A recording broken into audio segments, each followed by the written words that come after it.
Tater'S Lawnchair of Rage! You wait in the drive-thru lane patiently for your plain cheeseburger and french fries. The car in front of you has apparently ordered for 20 people. After receiving 3 bags and 2 cup holders of drinks, they receive their 4th and final bag. But instead of leaving, they start inspecting to make sure everything is there. Just leave already! Finally, you get to the window, hand the joyless cashier your Bank of America debit card, and wait an interminable 5 minutes for your order. Once you get your food, no time to check it. Let's just get home and eat. The bag seems awfully light.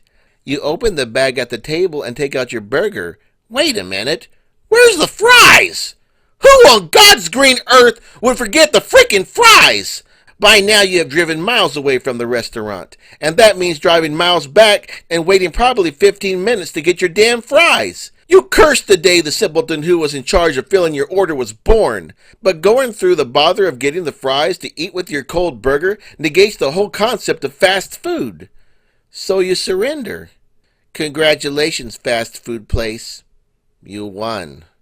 I noticed that 99% of the time when I ordered from a fast food restaurant, I was short at least one item. How many times has this happened to you? Napkins, ketchup, straws? Maybe you ordered a burger with bacon, only to find no bacon. Perhaps you ordered for 3 people, and the 3rd person's meal was missing. How can I eat a soup without a goddamn spoon? One time, I ordered fish fillets, only to find out they didn't include the condiments. Fried seafood isn't cheap! This isn't done by accident. This is done on purpose. Next to the gross fountain drinks, questionable ingredients, and dubious hygiene practices, this is the 4th biggest secret that big fast food doesn't want you to know. Do you realize how much money they save by shorting each of their customers one thing? Fast food workers always say the same thing. Oh, you have to ask if you want ketchup or napkins. Well, how much does ketchup and napkins cost? Well, they're free, of course. Maybe for the customer, but your restaurant has to buy the supplies to keep them in stock, right? So by not including the ketchup, they're saving money. And once a customer gets home, they're not going to waste gas just to get a few packets of ketchup. But why stop at ketchup when they can short a customer a whole goddamn burger? Maybe they're gambling that the customer won't come back. How many times do fast food restaurants do this? Let's say that they have 500 to 1,000 orders per day, and at about 3 cents a packet, 50 cents for fries, $1 for a kid's burger, it really adds up. But people would notice that a place always forgets to include ketchup packets with their orders. So what if they mixed it up?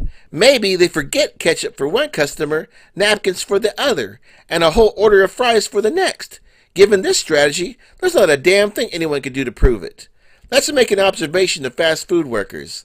I'm not trying to make a dig at them, but let's face the facts. We're not dealing with doctors, lawyers, or scientists. Most fast food places don't require a high school diploma. Hell, sometimes they don't even require a clean criminal record. You have teenagers in charge of preparing food who have absolutely no reason to follow basic business practices.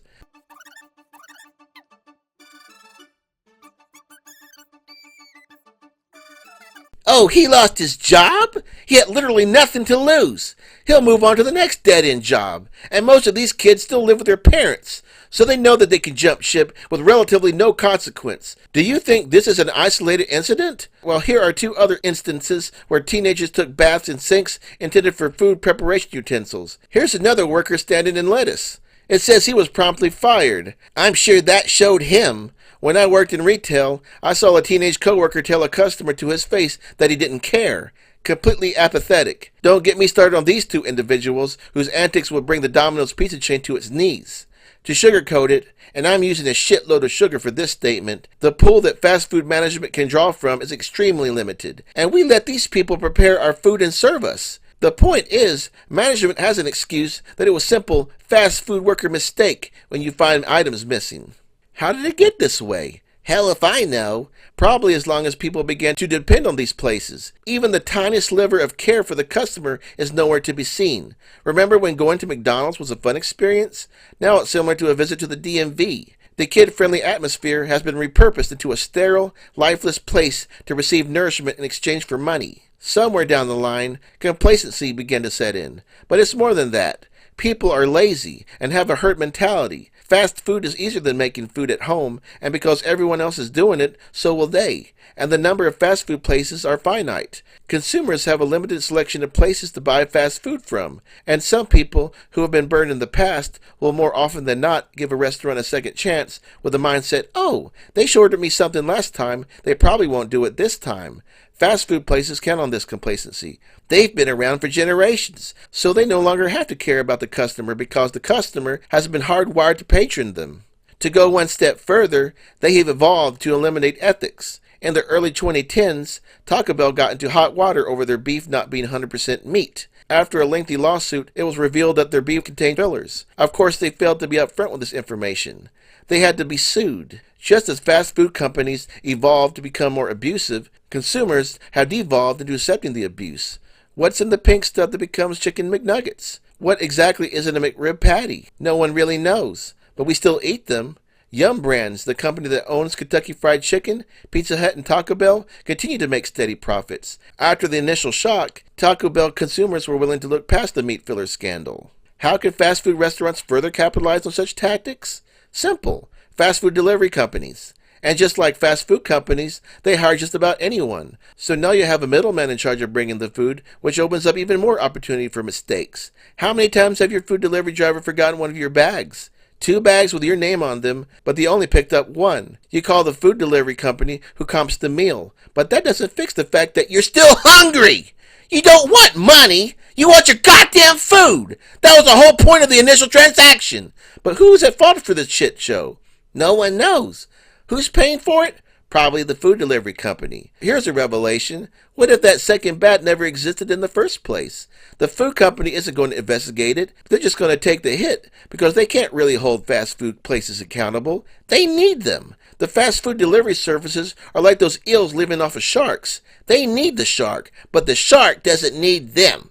And just as I said earlier, people have a herd mentality. They will continue to make use of these services no matter how many times they've been burnt. In a recent video by YouTuber Shane Dawson, several fast food chains were tested to see if they cheat delivery customers by giving them less food with inconclusive results. The problem is that they visited only one of each of those fast food restaurants, when in order to get usable data, they would have to visit multiple Taco Bells, multiple McDonald's, ordering the same item. That didn't happen, but what they did touch on was the Chipotle fiasco, where management allegedly sent out a memo to give online orders less food.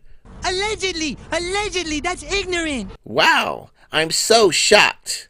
Sadly, fast food places will never change. Long gone are the days of superior customer service. Fortunately, there's a way to combat these shady practices. It's simple, but it's not for the lazy. Don't use the food delivery services and thoroughly check your orders. You ordered a cheeseburger? Make sure it has cheese. Sip the drink to make sure it's fizzy.